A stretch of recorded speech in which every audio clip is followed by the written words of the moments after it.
Dans le cadre des Semaines de la Solidarité, nous avons proposé des jeux à des élèves d'école primaire de la ville de Bailleul.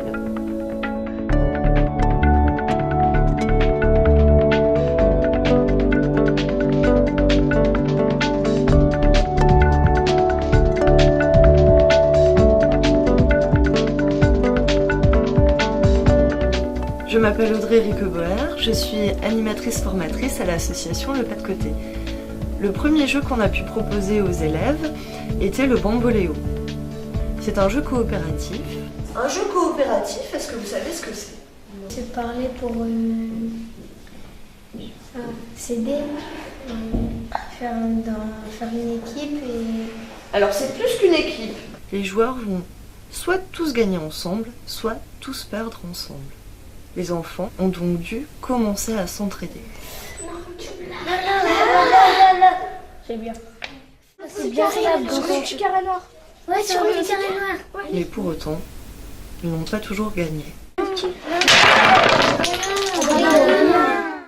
Chaque joueur devait poser sa pièce sur le plateau en équilibre, donner son prénom et un exemple de solidarité qu'il avait vécu. Je m'appelle Marc-Antoine et j'ai déjà aidé mon frère à réviser sa leçon d'anglais. À manger à l'école pour les qui donnent aux pauvres après. Ah, vous faites ça à l'école? Oui. D'accord. Ouais, bravo Audrey. Et à chaque fête de l'école, on vend un petit carnet qui explique ce qu'on va faire à la fête de l'école.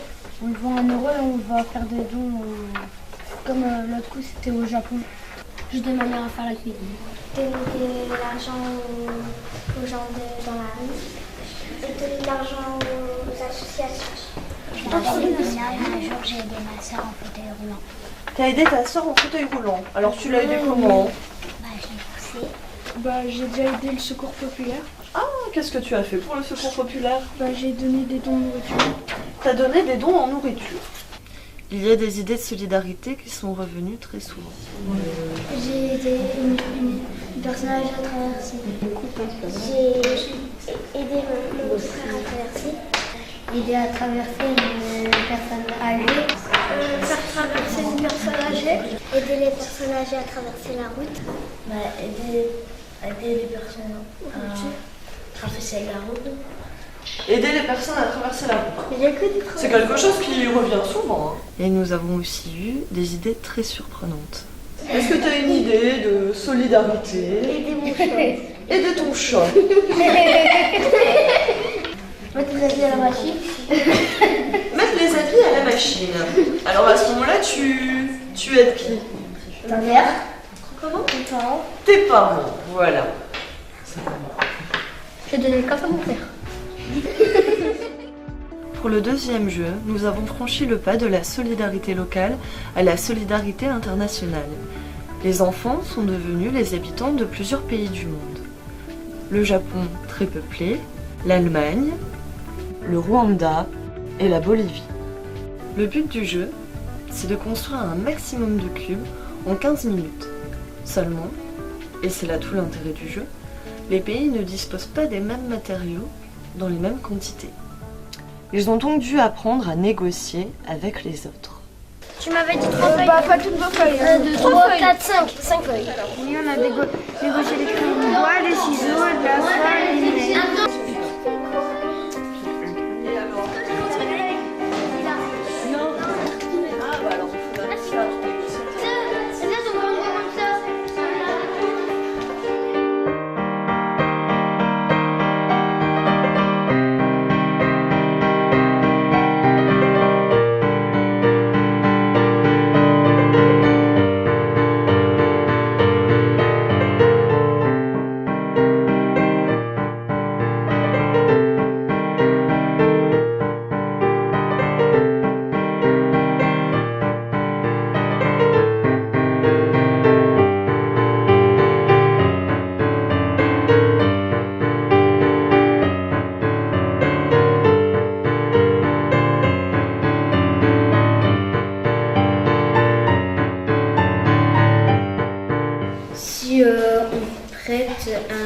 Un petit moment des objets On aurait pu faire des choses plus belles. Alors on peut être solidaire aussi avec les copains de la classe. Ah. Avec tout le monde. Pour le 3e et dernier jeu, les cerceaux musicaux, les enfants ont pu se défouler un peu. Des cerceaux placés au sol. Le principe est le même que pour les chaises musicales, mais de manière solidaire et non compétitive. Si l'un des joueurs ne rentre pas dans l'un des cerceaux, tout le monde a perdu.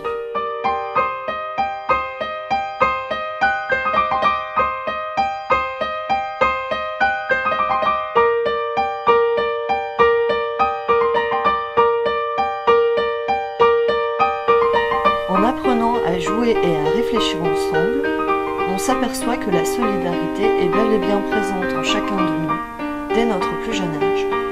L'entraide est naturelle dès lors que l'on poursuit des objectifs et des intérêts communs. C'était ainsi aujourd'hui avec les enfants.